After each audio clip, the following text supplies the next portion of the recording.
First, I'll start off with some of the significant injuries. As you know, Saquon's going to be out for an extended period here. He's getting a second opinion on his ankle. Most of the information you already know. I'm not breaking anything. Tate Davis is in a concussion protocol, and then Ogletree with the hamstring. They didn't practice today. And then Russell Stewart with the foot. And then I think Olsen Pierre got some soreness from the game. So those are the injuries of note. Getting ready to play. You know, I watched the game. I think Washington tried to do all the right things, and the game was much closer than you might see by the score. You know, they're a good football team that we're getting ready to play. I think Jay does a great job on offense. There were a lot of things, you know, the pressure got to them just a little bit, but they were trying to do the right things against the coverage they were facing. And, you know, I got a lot of respect for what he does on offense. And then on defense, they got a lot of very talented players that present problems in the front as well as in the secondary. And then their teams are very solid every year. So I got a lot of respect for this group. We split with them last year, but it's going to be a challenge for us as they come to play us this Sunday. So with that, I'll take your questions. With Saquon, is that just standard operating procedure, or is it something that was concerning with the first? No, it's just that's typical of what you see these days. Most often, guys get second opinions. They're just not so public as public as this one is. Is he considering surgery at all, or any kind of surgery? I don't really have anything to add. I think, you know, you take in all the information and we'll see what happens. Pat, when you lose your most dynamic offensive player, how does it impact everything going forward in terms of your preparation? Well, we just keep going. I mean, I think we put Wayne Gallman in there, and then we get ready to go and get the offense ready to play. You know, I think that's the reality in this league. It's not cliche, it's not coach speak, but it really is next man up. You don't cancel the games because one of your guys is not there. What is different about Wayne Gallman's abilities and how you'll run certain offensive plays with him? Well, I think he's kind of a twitchy guy, you know, and he does a good job of getting it up in the hole. You know, I think he's got good collision balance. He's improved catching the football. He's pretty good with our pass protection. So he's a good all-around player, and he's going to be asked to do more. Pat, you talked about the pressure that the Bears put on Washington. Obviously, you don't have Khalil Mack here on your roster, but do you feel like you have the tools to do the same thing and follow the same game plan? Well, I think if you go by last week's game, you know, I thought we were more disruptive with the pass rush, especially in the second half. I thought our edge players last week had their best game, especially, well, really their best half in terms of getting pressure. And so, you know, that's what you need to have happen. Dexter Lawrence had his best game, you know, which kind of creates pressure on the inside. And so, you know, we'll just continue to get those guys better and try to put the pressure we need on Case. I mean, I got a lot of respect for Case. I was with him the one year we were in Minnesota, and we went 13-3, and whatever, the Minneapolis Miracle thingy. And I've got a lot of respect for Case. I know when you know, Teddy and Sam, those guys got hurt, and Case was there. He stepped in, and he was a warrior, and he was a significant reason why the Vikings that year won as many games as they did. So I certainly know that he can play extremely well, and because I've seen it firsthand. What if anything changes for Daniel now that the opposition has an entire game of real live regular season action to look at? I don't think it changes. I think the big thing for him is to just stay in the moment and keep planning and preparing to play the next opponent like he does. And then, you know, we've got to go out. He's got to play well, and the players around him got to play well. Is that more of a challenge, given that not only is the mobility and everything on tape that Jordan talked about, but, you know, Jay obviously did work on him pre-draft, so he knows him pretty well. Right. What's the challenge going from Sunday to this week? We just got to stay in the moment and do the things we think work against the Redskins, and try to put him in the best position we can to have him have success. Jay did a lot of work on him as a quarterback. You know, we all did as offensive guys and as play callers and quarterback guys. We all did all our work on all the quarterbacks, and so we're all aware of what we think their strengths and weaknesses are. Have you noticed anything? I mean, this, you know, you're still pretty new getting used to Daniel. Have you noticed anything in him from the game to now that suggests that he had a lot of success in the first game? You know, anything you noticed in him and his demeanor, the way he carries himself, or anything like that? You're asking if he's got a big head? Is that what you're asking? No, not at all. I see the same player I saw last week preparing to play his first game. You're not changing his level of confidence?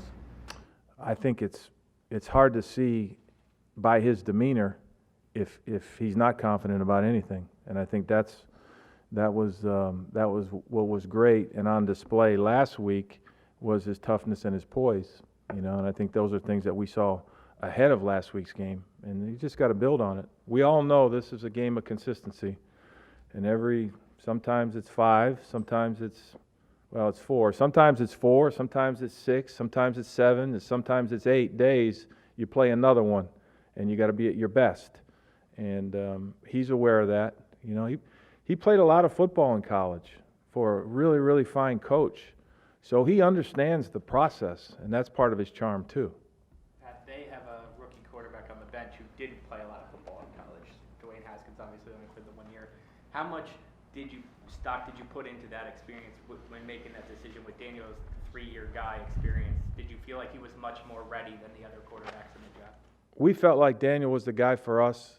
We really, really liked Dwayne Haskins and what he had done in college, and we had a very, very high opinion of him, and we spent a lot of time on him. So, we chose Daniel, but that doesn't mean that we didn't think very, very highly of Dwayne Haskins. Pat, between now and Sunday, how will you address the running back position? Do you feel like you have to add someone behind Gallman? Yeah, well, we're going to. We've got John Hilleman that's on our practice squad. And, he's getting work at this point, and it's like any position. You're constantly looking for what's the best fit, and sometimes there's a short-term answer, and then maybe as we move forward, there might be a longer term. We'll just have to see. Coach, last week Nate Solder really struggled with Shaq Barrett. This week, Ryan Kerrigan comes in, pretty much a Giant kill. I think he has 10 career sacks against the Giants. When you game plan, what? I didn't mean to scare I you. was with the Eagles. He sacked us a lot too. Every place I've been, he's sacked us. He sacked us in Minnesota. He sacked us He everywhere. seems to kick it up even more against the Giants. But when you game plan now, is that a concern for you? Do you have to game plan Well, to we're help always, Solder out over there? Yeah, obviously we're always aware of the guys that create the pressure, and obviously he's been a very fine player for a very long time. So yeah, we're aware of it, and we have to block them. There's tactics that will be revealed, but for the most part, everybody when we're one-on-one got to do a good job of blocking their guy. You spoke on Monday. You sound like you just kind of found out about Russell Shepard. Is that something that could be a long-term injury? Or? We'll have to see. I don't know that right now. It's a foot issue, but I can't tell you exactly. You have to go get tests. He's here right now. Talking about Russell Shepard, right? Yeah. Is there anything ball security-wise with Daniel that concerns Yeah. you, and you can work on with him with specific Yeah. projects? Well, the one time, he got tomahawked, when he was getting ready to throw it. The ball security things you can work on. Certainly, you're always looking to step up in the pocket and do those things. He's getting ready to launch a post, and the protection kind of, as they learn and get a feel for the full rush and all that, then they tend to step up just a little bit more.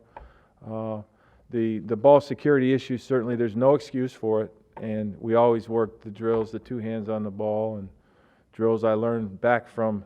They had quarterback drills from my days in the Green Bay Niner days, and before they had computers, they were just copied. So by the time I had gotten them, they copied so many times that the papers were tipped.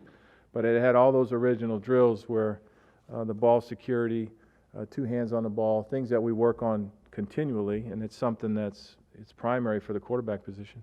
He completed 73% of his passes against pressure. I think his quarterback rating was like 132 against the blitz. How impressive is that, and how important is that for a quarterback to be able to be that successful when teams bring extra pressure? Well, it's very important because typically that's happening in those 3rd down situations, and they're just not going to stand back there and let you throw it, and we realize that. So, no, that's good. There's certain things that he did well. We got to just continue to build on. It's a 1-game sample size, and we're back to work trying to do Wednesday things, getting ready to play the Redskins. You had Slayton on the field on that last drive, made a big catch. Just what gave you the confidence? Because obviously he hasn't really had much experience at that point. Well, we believe in him. You know, the only thing that's held him back to this point has been his injury, his hamstring. And, you know, we got to the point, hey, if you play receiver, get out there, let's go. You know, and he was part of that group. So. Two more. One of the reasons you like Sterling so much is his blocking as a receiver. Can Slayton be that kind of blocker too? We saw the one he had on Ingram's. Yeah, I think so. I think so. You know, he was running a route there, and the awareness as the ball cut behind him to turn and block. I mean, listen, unless you're the quarterback, and it even happened once for him when we ran the reverse, blocking is part of your job description. It just is if you're on offense. So, seems pretty simple, but so the receivers, you know, there's times when they have to block the perimeter. The types of run you're seeing now, with the reduced, condensed type formations in our league where they got to block more in the core. So, you know, it's just part of what they have to all do. Having coached Landon Collins for last season, what do you expect from him Sunday? Well, I think he's a tough, physical guy. And, you know, last year I gained an appreciation for Landon. And, you know, he was a captain, and so we met every Wednesday morning, got to know him pretty well. And, you know, he was a valued member of our team, and now he plays for somebody else, and we wish him well, just like anybody that leaves. But what I expect is for him to come and play hard and try to fight for his team. How much is a player you have to game plan around? We have to game plan. We have to certainly be aware of where he is. You know, we got to know where he's at. And, you know, we have an idea where he's probably going to show up, but they change things up each week, so, you know, I don't know. I'm sure every week you have something a little bit different, and so we just got to trust our rules and try to find them. Hey Giants fans, Saquon Barkley here. You want to see more videos? Subscribe below. Welcome to Giants Postgame Live, presented by Mercedes-Benz. Another game, another wow. They had a sense of purpose. All hands on deck. We got a lot more to come here on Giants Postgame Live.